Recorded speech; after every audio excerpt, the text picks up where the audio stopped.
Hey, Riddle here. Welcome to my channel, or welcome back if you're a subscriber. I really appreciate it.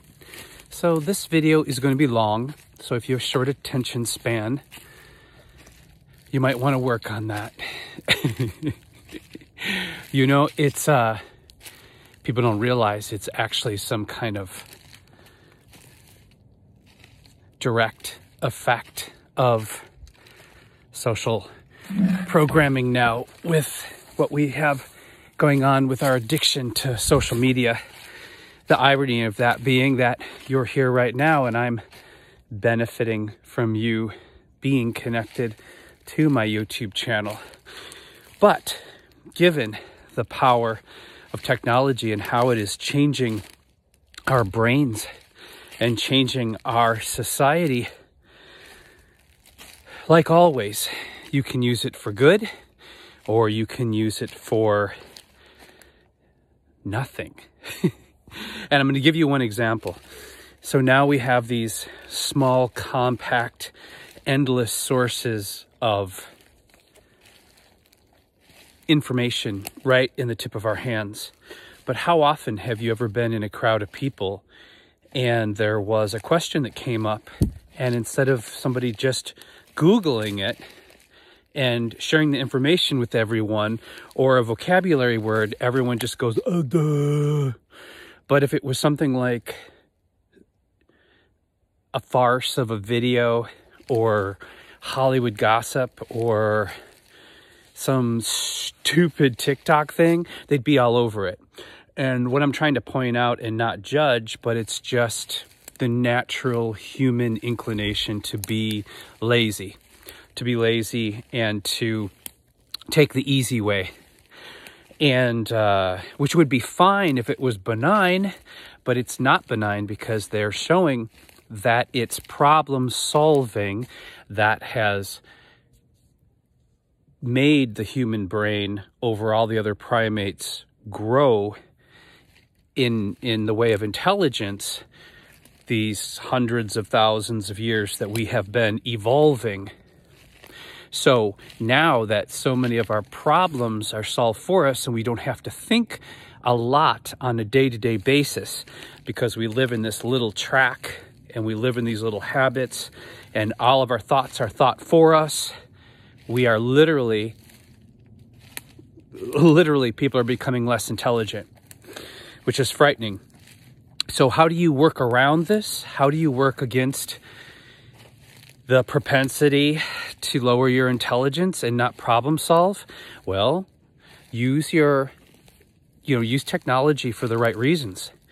Don't readily accept everything you hear, and really don't readily accept everything you were taught. Now, this is really going to offend, frighten, but again, critical thinking. And I do a lot of my critical thinking from three angles. First angle, life experience. If I had a personal experience, and I've had more than most people, because I didn't have the luxury of a cozy childhood. I didn't have the luxury of a supportive family. So I was out on my own at a young age, and surviving was not an option for me. I was determined to thrive, and I was determined to make up all the time that I lost in my childhood living under, stress and abuse.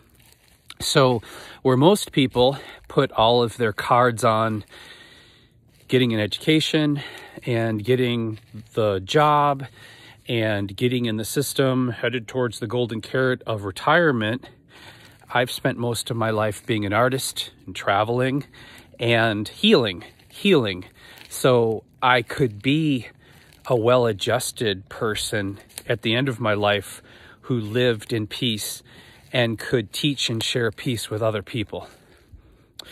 The traditional template was never one that worked for me because I've always been a critical thinker. Even as a child in the church, I always had questions that couldn't be answered by the priests and by authority. And I really understood that at a young age as a flaw or a problem in blind faith. Blind faith is a trap, and it's a manipulation. So, that being said, there's a lot going on right now, and like half the nation is blindly supporting something just to be right. So I recently made the choice to lose a dear friendship. And, you know, this is another thing you have to look at with with Donald Trump, is how can he be what he represents, what he does, a good thing, if it has separated and destroyed so many relationships? You know, never in American history, except the Civil War and slavery. And take note of that. So slavery, although there is a small percentage of people that probably would still want slaves because it's a very primitive human thing to want control and that greedy behavior, most of us know at this point that slavery is a horrible thing. Most of us are aware at this point that we would never want to be enslaved. And it's as simple as that, really. Do unto others, Christians. So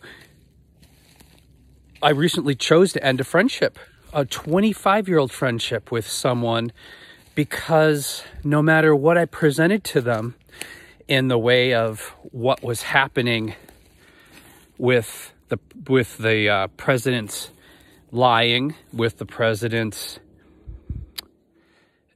basically creating his own reality and threatening our health, safety, and democracy, always focusing on his ego and the big win versus the hundreds of thousands of people that are dying right now. And I also, there's some human rights issues, and I mean, it's just endless. We've never experienced this type of chaos before. And this, ironically, lack of respect for the traditional American democracy. And here are all these people that think they're right, literally right-winged, or right-wing Christians, or traditionalists that have been brainwashed. And you can Google the brainwash thing and why I'm saying brainwashed, because you can look at a lot of the behavior that's happening right now, and it literally parallels when in human history dictators have been able to get large populations of people to go against what they knew was right. Like Hitler. You know, we look back and judge those Germans. How could they have done that? Oh, how could they have done that? Well, look at America right now. Look at America, because you have these people that supposedly are so traditional, and, you know, they tell their kids not to lie, and they tell their kids not to cheat. They tell their kids to follow the rules, and yet they're supporting someone who has consistently, like 30 or 40,000 times, just that we know of, done the opposite of everything that we are supposed to do. We're not supposed to lie. We're supposed to follow the rules. We have to pay our taxes. We have to accept reality and accept defeat when we legally lose something. I mean, let me give you a simple example. You get a bill in the mail, a gas bill, and it's higher than usual. What would happen if all of us just called the gas company and just started arguing with them about the cost and basically just wouldn't pay it? Like, we're going to tell you how much we're going to pay because I'm this person, and this is, you know, my reality is that I believe that we only use this much gas, and it's a conspiracy that you say, even though I have a meter that measures accurately how much my utility has used, there's a conspiracy, because that is not true, because I know what truth is, and what my truth is basically what the truth is going to be. Do you understand how crazy this is? Do you understand the chaos that this creates, the chaos that this could ensue if that becomes the new norm? Because that's what a leader is supposed to be. They set an example, and sadly, Many people that don't have the ability to critically think and don't have a strong core moral compass are going to follow that example. And we are going to be living like barbarians. Barbarians. And you're seeing it already with the increase in violence and the increase of people just doing what the hell they want to do. Because that's what people love about him. They just love him because he speaks his mind and says what he wants going to say and does what he wants to do. Well, you know, there's two types of people that don't think before they speak. Children and the mentally ill. Just saying. And I have nothing wrong with the two-party system. I think we should have more options, honestly. I have no problem with Republicans, you know, but I do have a problem with liars, and I do have a problem with narcissists, and I do have a problem with what's happening right now. Because what people don't seem to care is that the world is watching our so-called democracy, and they are looking in just utter... They're just shocked. They're shocked.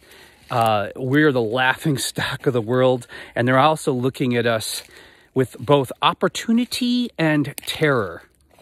Because we're so weak right now because of these shenanigans that are being allowed to perpetuate. And no one seems to care. Because just like the leader, special interests. Just what I want.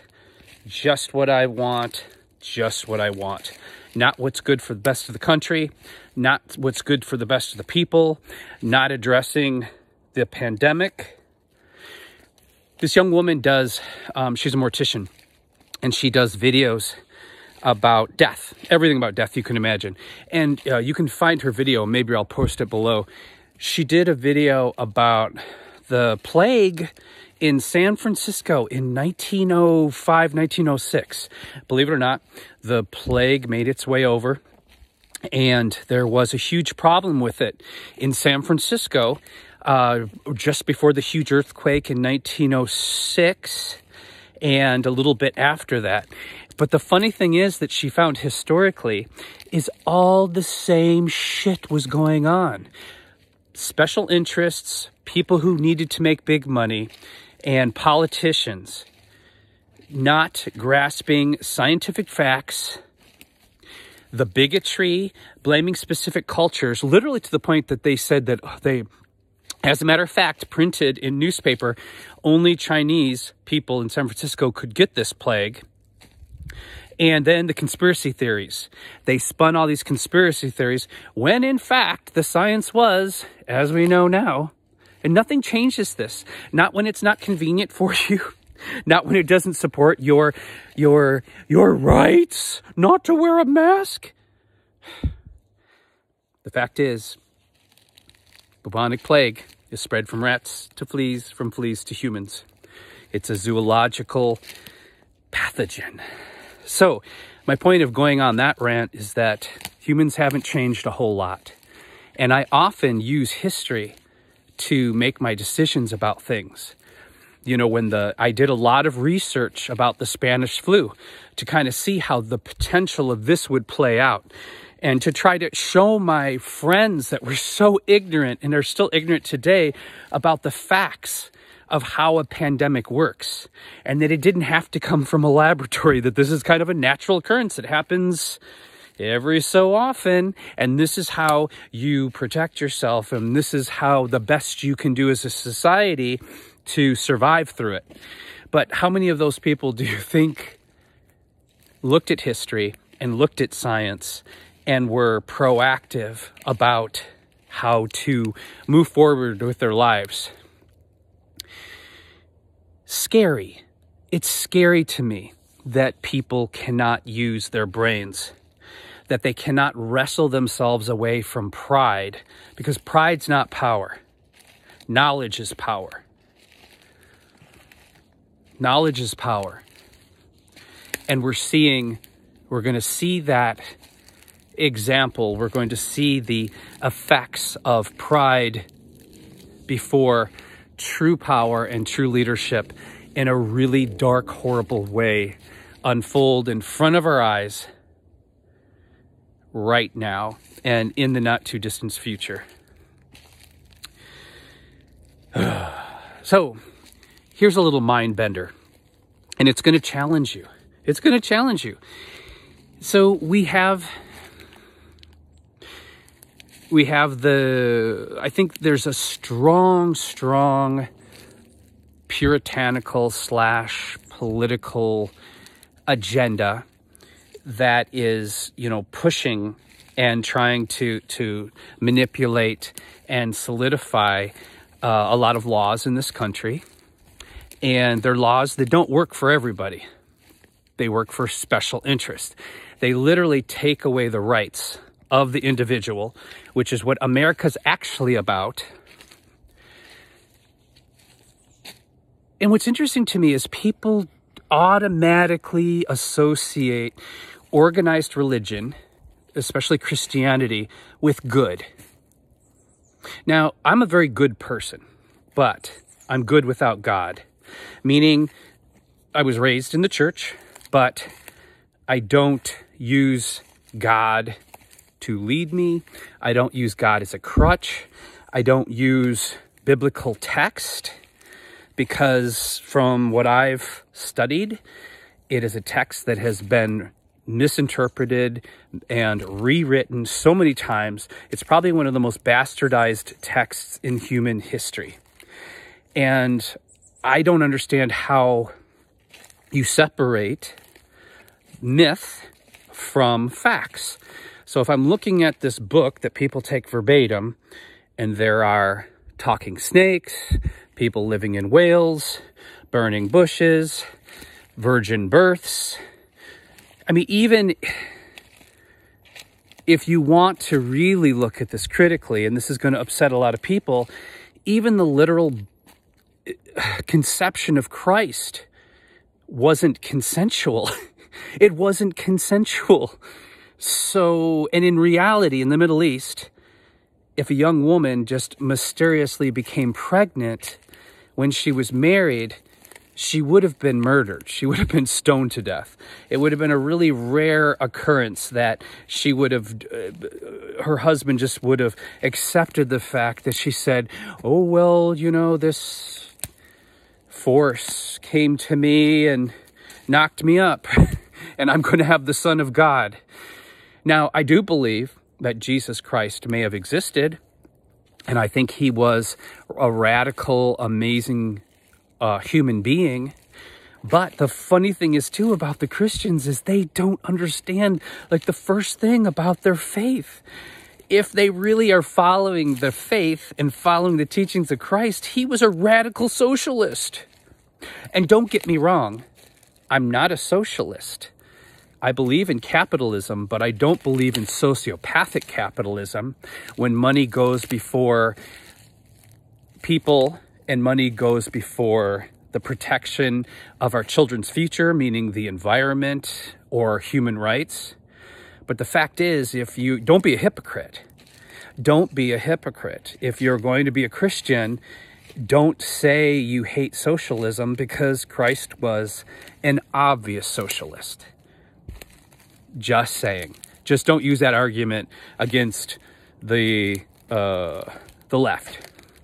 But again, my friend who I had to let go of this friendship with after 25 years, some of the last words he said is that I don't care what Trump does. If it's wrong, it's wrong. I just won't support Biden and his socialism, or she's going to turn the country into socialism. Well, Google that. Actually educate yourself before you buy into just instantly buy into the rhetoric. Because on both sides there's rhetoric, of course. On the Republican side, though, it's on steroids. Again, try critical thinking, do your homework. How could Biden ever be a socialist with the amount of money and businesses that he and his family have invested all over the world, including the US.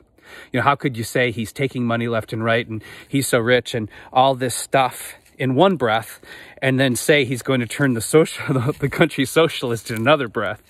It's illogical. It's illogical. And most people, sadly, holding this box in front of them that has unlimited knowledge, don't even take the time to educate themselves about socialism. They don't even know what socialism is versus communism versus what true capitalism is. Because these are really important factors to understand before you start spewing an opinion. An opinion should be based in fact and followed, you know, and prefaced by critical thinking. You don't just, you know, I think this is one of the things that reality television has, you know, there's a lot of countries that don't allow that kind of garbage, and they don't allow garbagey people on TV. And, you know, you might think that that is oppressive, but it actually protects the people from becoming idiots. Because as soon as reality television, because people think what's on television is normal, and what's on television is what we emulate, and as soon as idiots and pigs started being glamorized through reality television, including Donald Trump, I think that was a huge push towards the dumbing down and the lowering of morality and the lowering of critical thinking here in the United States. Suddenly it became cool to be an idiot. And you saw this also with many of his supporters get this really bad rap. They get this bad rap because they look like stereotypical hicks, rubes. And I think that everyone has value. I think everyone has value in this country. Obviously, from the you know, we can't eat without the farmers, and we can't drive around without mechanics, and everyone has value. At the same time, I don't think anyone should prescribe to anything that enforces ignorance. Yeah, I don't want to be proud to be poor. I don't want to be proud to be stupid. I don't want to be proud to be a bigot. Those aren't things to be proud about. We all as individuals have the ability to self-educate and to take the time to understand what's going on in this world and what's going on with each other. Often, I come to my conclusions about things like socialism because I've taken the time to travel and make friends with and have discussions about socialism with people who live in socialist countries. Imagine that. I don't listen to the crazy banter from frightened, angry people with one motive, and that is to win at any cost, be it cheating, be it violence. That's a dictatorship. No. And let me tell you, because I don't have just one, I have a lot of friends in a lot of different countries. And they don't lose sleep at night worrying about getting sick. If they get sick, they get cancer, something happens to them and they can't work, they're not going to lose everything. They're not going to lose everything. Imagine if we had at least that type of social security, because that's real social security here in this country. And I don't mean giving it away, but affordable health care is not a luxury. It is a basic, it's a basic thing that civilized countries put in place so that their people thrive, along with education. Why do you think it is? And I have a direct connection to this also, because many people don't know, because they're caught in these little realities that they've never left that small reality, and they don't understand what really is going on out there, where the where the corporations and where the big money is, and what's really the power in this country. and what's going on in this country. And one of the things that was fueled by communism and socialism is that they educate their people. And so when you go to a corporation like Apple and you look at the disproportionate amount of high-paying jobs, talent they call it, that go to engineers, why? Why do they bring these qualified people in, highly educated people in from other countries? Because they're still paying them the same amount of money. It's not to save money. They're doing this because Americans are so undereducated. And why are Americans undereducated? Because now the kids can't afford a one-bedroom apartment, a car, health insurance, and to go to school. We're one of the wealthiest nations in the world, and yet we are creating a third world situation where we have the wealthy and the middle class is disappearing quickly, and it's unaffordable to achieve what was normal just 20 years ago. And then you have these elderly people, you have the baby boomers that basically really want people to suffer because they worked so hard to get what they needed. Well, yes, haven't we all? But the fact is, what are the kids' motivation if they can't afford anything and they have no opportunities? If the opportunities have been narrowed so much, unlike the economy and the opportunities that were available 20, 30, 40, 50 years ago. It is not the same America. So when you talk about making America great again, this is what made America great. Are you ready? After the war, when the soldiers came home, what did America do? What did the government do? They educated them for free. They educated them for either free or practically free. And this is what created the suburbs. This is what created the middle class. This is the root of the history of why we have lawns. Before that, land was a precious thing that was used to grow food. And this is why almost every house had a victory garden, which is where you grew your food because resources were so slim during the war. But after the war, when the boys came home and they created educations that put them in jobs that for the first time they could afford to save, they could afford to consume, they could afford to invest. That's what made America great. So look at America now. Look at America now. And it's not the same playing field. And the idea of forgiving loans or free education or affordable health care, that's not socialism, dumbasses. That's going back to something we gave our people that made this country great. It's what built the middle class. It was a simple economic structure that created America, the dream of America. So educate yourselves. Look at history before you listen to this utter bullshit and this poison. And even if it wasn't a fact, why do we want people to suffer? People who suffer and people who struggle become bitter.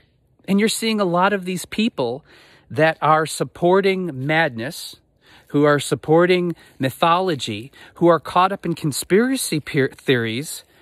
The science and psychology is out there. And the majority of these people are people that lack opportunity. They're people who are suffering or who have suffered. And now what do they want to do?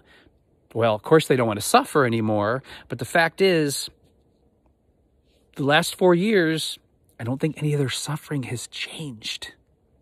I don't think anything has changed economically for them, but they really want other people to suffer because they don't have the emotional intelligence to say, wow, I've suffered terribly and I've struggled, and what can we do so, other people don't have to suffer? I thought that's kind of Christian. Isn't that more Christian? And that's what I mean, that I can be good without God because I have intelligence, and I grew up in a very poor neighborhood. We were one of the few white families in this neighborhood, and there was consistent violence, and there was consistent madness. And, I can't tell you how many times that I'd been attacked and beaten down by the black community. But how did I come out of that? Did I come out of that hating black people? No, I didn't. I came out of that understanding what racism was. Another story. My mother, rest her soul, and my father were horrible bigots. They were horrible bigots. They taught us, basically tried to teach us to hate everybody. Hate everybody, mistrust everybody, because you know why? They were poor. And poor people look at resources like we have to protect everything. Everyone's going to take everything from me. It's this weird primitive competition psychologically. So anybody, especially the immigrants, they're going to take all the jobs, right? And, even though, ironically, my mother's people came from Poland just 2-3 generations ago. And my father's Native American, half Native American, and still was a raging bigot. And it was so deep, their hatred, that at 19 years old, I literally thought that I had a different color blood in me. I'm sorry, the Jewish people had a different color blood. Jewish people had a different color blood. I didn't even know it was just a religion. And it wasn't until I dated someone who was Jewish at 19, saw how amazing and civilized and educated their family was, that suddenly I had to look at my life and realize I had to question everything I'd ever been taught by my parents. And so that's why I understand the root of bigotry. I understand the root of prejudice. I understand how these people can be sucked into or born into the Proud Boys or the Ku Klux Klan. Because if I would have never been challenged in my life, if I would have never dated someone Jewish, if I would have never had, not had the support of my parents and the abuse and all the crazy that came from that, I probably would have just bought right into it and believed those crazy, dark, limited beliefs that were passed on possibly generationally. And the irony is, it was breaking that spell and breaking that belief system that opened up my mind and my heart to every race of people and every demographic, and took me around the world. My parents never pushed education. I never learned a second language, sadly, like most Americans. And I wound up living and going to so many different countries. And if it wasn't for my friends, my Jewish friends, my foreign friends, my gay friends, my everybody friends, I would have had a just shitty life. A crappy, boring, limited life. And years later, I had estranged myself from my parents for over 20 years before my mom passed away. I had this conversation with her, because the first thing that she tried to do is go back to that dark place with the hatred and the bigotry. And I told her, I said, sorry, Mom, you can talk that shit with someone else, but I will not entertain this, and I will not allow you to have this conversation with me, because it wasn't my parents that gave me a great life. It was my dear friends of every color, race, and inclination. I'm going to end it there for now, because it's a lot and we're at 34 minutes. Think about it. I'm going to have more. This is just the beginning. Thank you for your time. Sadly, I know most of you probably lasted till like 6 minutes, which is really tells you something about your life. Because if you're limiting your thinking, and you're limiting your research, and you're limiting your attention span to that of a child, then that's going to really affect your entire life. I think we all should be focusing right now on trying to listen longer to each other and listen deeply to each other, because it's the only way we're going to heal from this trauma, this societal trauma that we've recently all experienced, not just with politics, but also with the coronavirus. We don't want to go back to that where everyone's all suspicious and hating each other. I think that was kind of what brought on a spiritual level the coronavirus. So please take care of yourself and take care of each other, because I believe how we treat each other on the streets is our ultimate reality. And if you like my channel, please share, like, subscribe. If you have an intelligent comment, please post it below. If it's foolish or crass, don't waste your time. I'm just telling you, you could take those precious minutes and go do whatever turns you on, because they're just going to be removed or erased, or you're going to get embarrassed. So, bye.